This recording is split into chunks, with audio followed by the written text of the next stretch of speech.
আসসালামু আলাইকুম ভিউয়ার্স, টিচারশিপের পক্ষ থেকে সবাইকে স্বাগত। আশা করি আপনারা সকলেই ভালো আছেন। আজকে আপনাদের সামনে যে বিষয়টি নিয়ে আলোচনা করব সেটি হচ্ছে আপনারা কিভাবে সঠিক পদ্ধতিতে সঠিক নিয়মে ফিতার ব্যবহার করবেন সেই বিষয়টি নিয়ে আজকে আপনাদের সামনে আমি আলোচনা করব।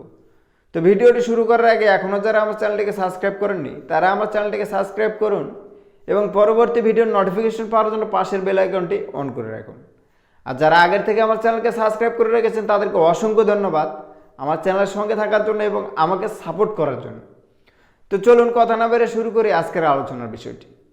আজকের আলোচনার বিষয়টি হচ্ছে আমরা সঠিক পদ্ধতিতে সঠিক নিয়মে কিভাবে ফিতার ব্যবহার করে জমি পরিমাপ করব সে বিষয়টি নিয়ে। তো আমরা সাধারণত এ ধরনের ফিতা ব্যবহার করে থাকি যেখানে 100 ফিট এবং 30 মিটার থাকে, সে ফিতাগুলো আমরা বেশিরভাগ ব্যবহার করে থাকি। তো এই ফিতাটি আমরা যখন কিনতে যাব তখন আমাদেরকে যে বিষয়টি জানতে হবে সর্বপ্রথম সেটি হচ্ছে যে দেখুন আপনাদের এক পার্শ্বে লেখা থাকবে ফিতার মিটার এবং অপর পার্শ্বে লেখা থাকবে ফিতাতে ফিট। তো দেখুন অপর পার্শ্বে লেখা আছে ফিতাতে ফিট। তো ফিট এবং মিটার এটি হচ্ছে আপনারা যদি জমিটি পরিমাপ করেন ফিটেও পারবেন এবং জমিটি যদি আপনারা মিটারে পরিমাপ করেন সেটিও পারবেন, এতে কোনো সমস্যা নেই। আপনাদের যেটি সুবিধা সেটিতে পরিমাপ করে নিতে পারেন। কিন্তু এর যে প্রথম কাজটি করতে হবে সেটি হচ্ছে ফিতার কোথার থেকে মাপ শুরু সে বিষয়টি আগে জানতে হবে। ফিতার যে লোহার মাথাটি আছে এখান থেকে মাপ শুরু হবে, না ফিতার যে কালোর প্রথম মাথাটি আছে এখান থেকে মাপ শুরু হবে, না ফিতার যে লাস্ট কালো মাথা আছে এখান থেকে ফিতার মাপ শুরু হবে, সে বিষয়টি আগে আপনাদেরকে জানতে হবে। যদি এই বিষয়টি আপনারা না জানেন তাহলে আপনাদের জমি পরিমাপ করতে গেলে ভুল হয়ে যাবে। তো অনেকেই দেখা যায় যে ফিতার এখান থেকে পরিমাপ শুরু করেছে এবং অনেকে দেখা যায় ফিতারের যে কালোর লাস্ট বা শেষ যে মাথাটি আছে এখান থেকে ফিতার পরিমাপ শুরু করে। তো এটা কোথার থেকে মাপ শুরু এটা কিভাবে আপনারা বের করবেন? এটা বের করার জন্য আপনাদেরকে যে কাজটি করতে হবে ফিতা দিয়ে ভাঁজ করে নিতে হবে যে কোনো 1 ইঞ্চিতে। যেমন আমি 5 ইঞ্চি আছে, এই 5 ইঞ্চিতে ভাঁজ করলাম। ভাঁজ করে এখন দেখব যে ফিতার কোন অংশটি 10-এ গিয়েছে। যে অংশটি 10-এ যাবে সেখান থেকে মাপটি শুরু হবে। এই যে দেখুন আমার লোহার যে মাথাটি আছে সে মাথাটি 10-এ এসেছে, তার মানে আমার ফিতার মাপটি শুরু হবে লোহার মাথার থেকে। আমি যখন জমি পরিমাপ করতে যাব তখন আমি লোহার মাথার থেকে জমির পরিমাণটা শুরু করব। এখন অনেক ফিতা পাওয়া যায় যে এখান থেকে মাপ শুরু, তো আপনারা আগে চেক করে নেবেন এভাবে যে কোথার থেকে মাপটি শুরু হবে। এখন আপনাদেরকে আরেকটি বিষয় বলে রাখি, সেটি হচ্ছে আপনারা যখন জমিটি পরিমাপ করতে যাবেন তখন প্রথমে যে মাথাটি আছে সে মাথাটি একজন ধরে এবং লাস্টের যে মাথাটি আছে বা যেখান পর্যন্ত আমাদের পরিমাপ করা প্রয়োজন সে মাথাটি একজন ধরে।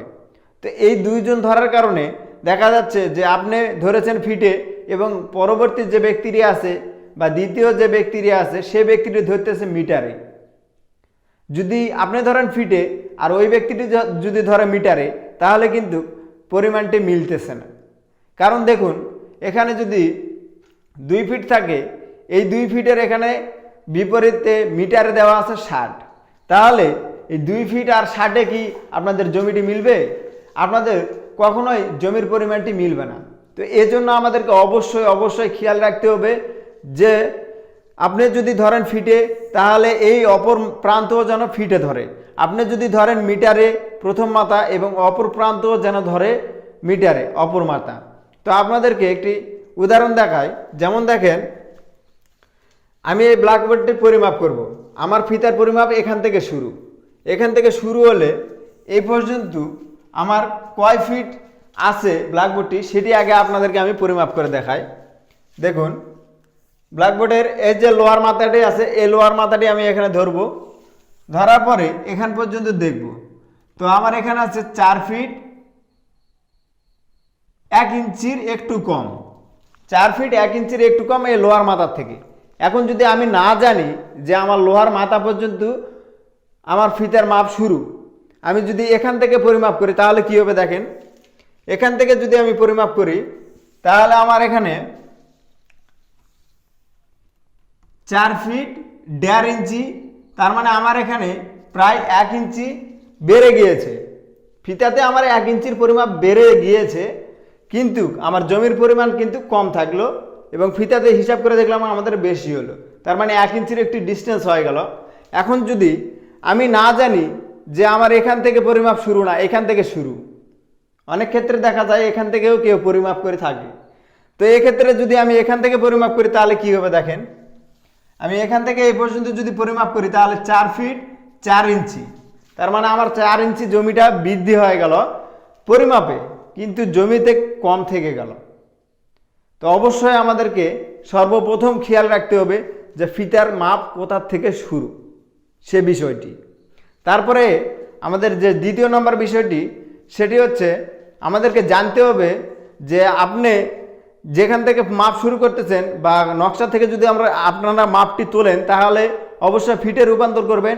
আর ফিটে রূপান্তর করলে আপনাদের অবশ্যই সব মাপগুলো ফিটে লেখা থাকে। তো এই ফিটে লেখা মাপগুলো আগে আপনারা ইঞ্চিতে রূপান্তর করে নেবেন।